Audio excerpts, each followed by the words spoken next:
Halo semuanya, nama saya Shirley. Saya adalah ketua dari kelompok 8 mata kuliah Sistem Informasi Akuntansi 1.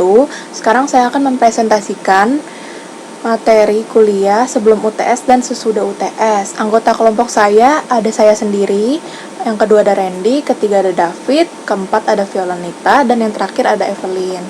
Selamat menyaksikan semuanya. Sistem merupakan rangkaian dua atau beberapa komponen yang saling berhubungan untuk mencapai suatu goals atau tujuan. Dalam mencapai goals itu terdapat konflik dan kongruen. Konflik di mana ada pertikaian atau ketidaksesuaian. Kongruen adalah hasil jadi di mana sudah sepakat untuk mencapai suatu tujuan tersebut secara keseluruhan. Data dan informasi. Data adalah fakta yang dikumpulkan, dicatat, disimpan, dan diproses oleh sebuah sistem informasi. Informasi adalah data yang telah dikelola, diproses untuk memberikan arti dan memperbaiki proses pengambilan keputusan. Dalam proses bisnis, ada 5 tahapan: revenue cycle, expenditure cycle, production or conversion cycle, human resource payroll cycle, and financing cycle. Setiap cycle-nya ini mempunyai tahapan yang beda-beda masing-masing yang untuk kepentingan masing sendiri-sendiri. Accounting Information System adalah sistem yang membantu dalam perencanaan usaha yang menyimpan data, memberikan laporan, dan mempresentasikan kesehatan keuangan periode yang diinginkan. Dalam menjalankan fungsi bisnis, mengumpulkan dan kegunaan accounting information cycle adalah mengumpulkan dan menyimpan data terkait kegiatan, sumber daya, dan karyawan, mengubah data menjadi informasi sehingga manajemen dapat merencanakan, melaksanakan, mengontrol, dan mengevaluasi kegiatan dan sumber daya, menyediakan kendali yang memadai untuk melindungi aset dan data organisasi. Solution terdapat inbound logistik, operation, outbound, marketing, and sales service, di mana inbound logistik adalah berisi menerima, menyetor, mendistribusikan bahan baku yang digunakan untuk menciptakan produk atau layanan jual. Operation yaitu mengubah input dari inbound logistik berubah menjadi outbound logistik atau bisa dibilang menjadi finished good. Dari outbound logistik didistribusikan kepada marketing dan sales untuk dapat dijual. Setelah dijual akan terjadi suatu service. Dalam bab 2, data processing cycle, yaitu dimana tahapan untuk memproses data, yaitu data diinput, data disimpan, diproses, dan akan menjadi hasil jadi atau output.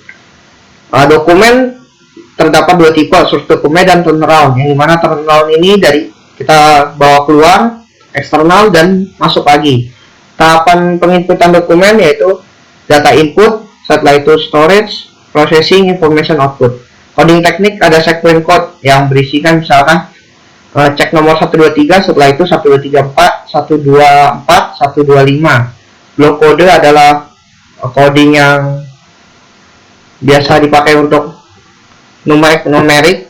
Grup kode yaitu digrup-grupkan terlebih dahulu. Misalkan kas 1000, kas lancar 1001, kas tetap 1002. Memori kode adalah campuran, ada abjad, ada huruf, dan sebagainya, tergantung pemakaian. Nama saya Shirley Wiliana. Sekarang saya akan menjelaskan tentang bab 3, yaitu System Documentation Techniques. Yang pertama yang akan kita bahas di chapter 3 ini adalah dokumentasi, deskripsi naratif sistem, flowchart, data flow diagram, business process diagram.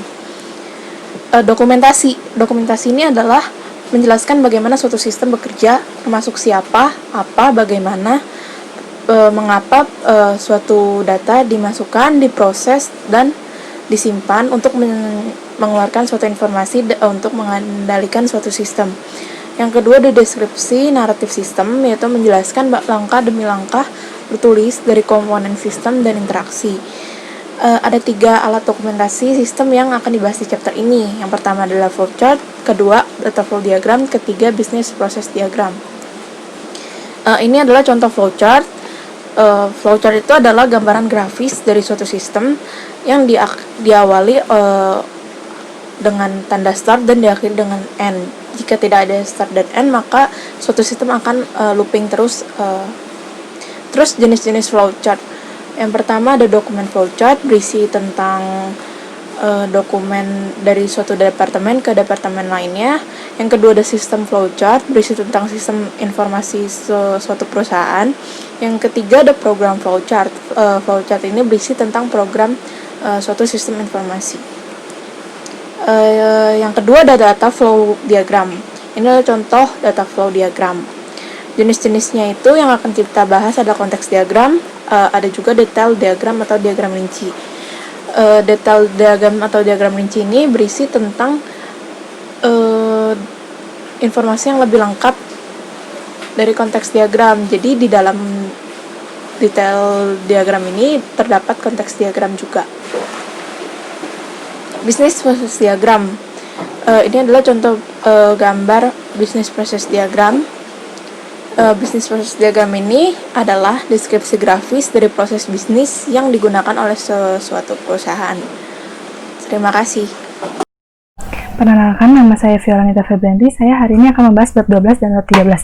Di bab 12 kita akan membahas the revenue cycle, sales to cash collection. Revenue cycle adalah serangkaian aktivitas bisnis dan operasi pemrosesan informasi terkait yang terus-menerus dengan menyediakan barang dan jasa kepada pelanggan dan menerima kas sebagai pembayaran atas penjualan tersebut. Tujuan utamanya yaitu menyediakan produk yang tepat di tempat yang tepat pada saat yang tepat dan harga yang sesuai. Dan untuk mengevaluasi revenue cycle kita akan mempergunakan margin pendapatan.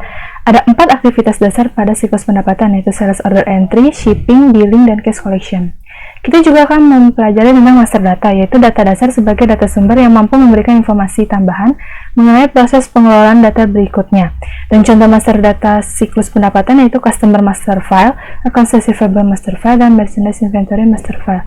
Dalam siklus pendapatan dikenal juga sistem CRM atau Customer Relationship Management yang memiliki fungsi utama yaitu membantu mengatur informasi terperinci tentang pelanggan untuk memfasilitasi layanan yang lebih efisien dan dipersonalisasi, membantu menghasilkan penjualan tambahan. Terus kita juga akan mempelajari persetujuan kredit atau credit approval yang di dalamnya kita akan membahas batas kredit atau credit limit dan juga daftar umur piutang atau accounts receivable aging report. Terus bab 13 yaitu the expenditure cycle, purchasing to cash disbursement. The expenditure cycle adalah serangkaian kegiatan bisnis yang berulang dan operasi pemrosesan informasi yang terkait dengan pembelian dan pembayaran barang dan jasa. Tujuan utamanya untuk mengurangi biaya total perolehan persediaan dan layanan yang diperlukan dalam organisasi. Ada 4 aktivitas dasar pada siklus pengeluaran, yaitu pemesanan bahan, persediaan dan layanan, penerimaan material, persediaan dan layanan, menyetujui invoice, pencairan dan atau pembayaran. Terus master data yang terdapat dalam siklus pengeluaran ialah supplier master file, accounts payable master file, dan merchandise inventory master file. Contoh kontrol yang dapat dilakukan perusahaan untuk melindungi data yaitu semua data disimpan dan disusun dengan baik dan kemudian di backup.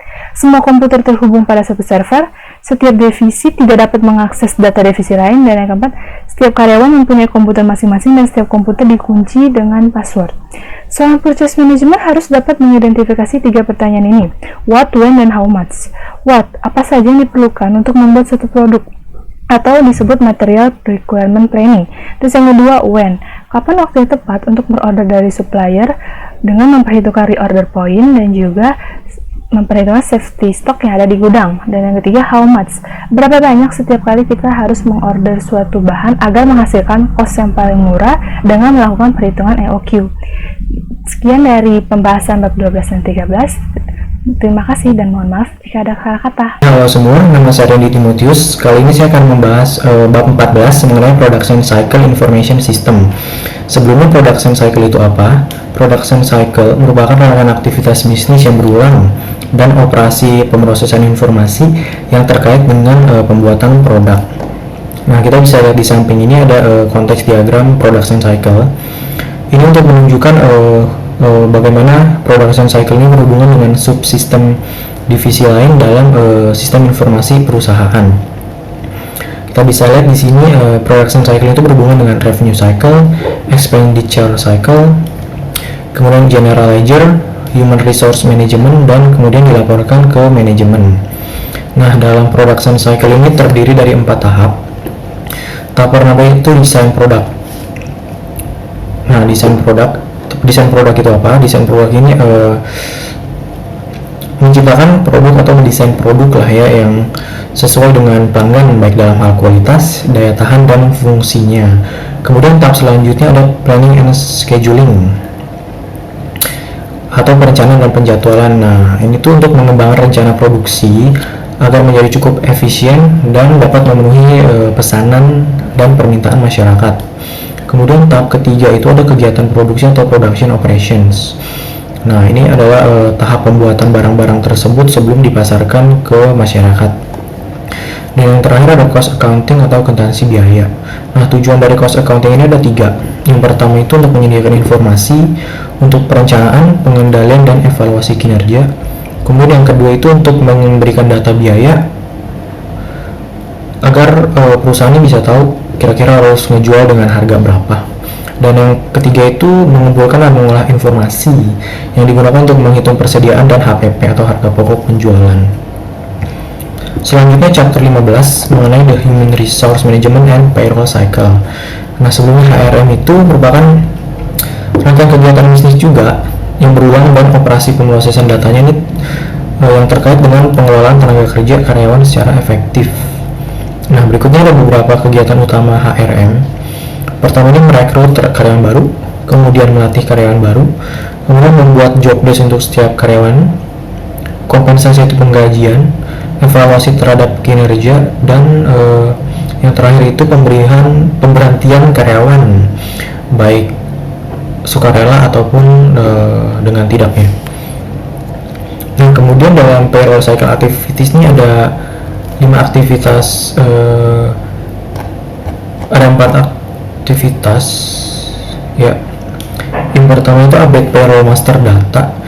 Nah, ini jadi human resource ini mengupdate database master penggajian, misalnya ada tambahan bonus atau apa gitu.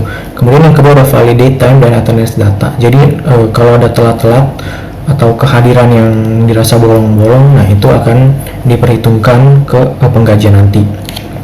Kemudian yang ketiga itu ada prepare payroll, itu menyiapkan penggajian. Nah, misalnya ada denda tadi atau misalnya ada bonus atau komisi, nah dihitung kembali biar sesuai dengan nantinya yang akan diterima si karyawan. Kemudian ada disburse payroll tax. Nah, ini adalah penggajian gaji aktual kepada karyawan, bisa dengan cek atau menyetorkan langsung ke rekening si karyawan tersebut. Halo semua, perkenalkan nama saya Evelyn Birgita. Saya akan mempresentasikan tentang bab 16, yaitu General Ledger and Reporting System. Bab ini terdiri dari 4 aktivitas utama yang merupakan pertama adalah mengupdate buku besar. Mengupdate buku besar terdiri dari 2 sumber yang utama, yaitu Accounting Subsystem dan Treasurer. Yang kedua adalah memposting jurnal penyesuaian.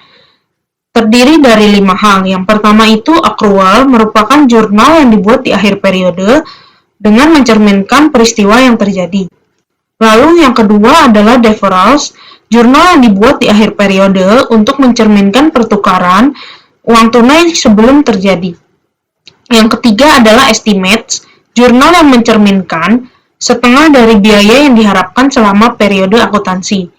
Yang keempat adalah revaluation. Revaluation merupakan jurnal yang dibuat untuk mencerminkan perbedaan yang sebenarnya bagi suatu aset.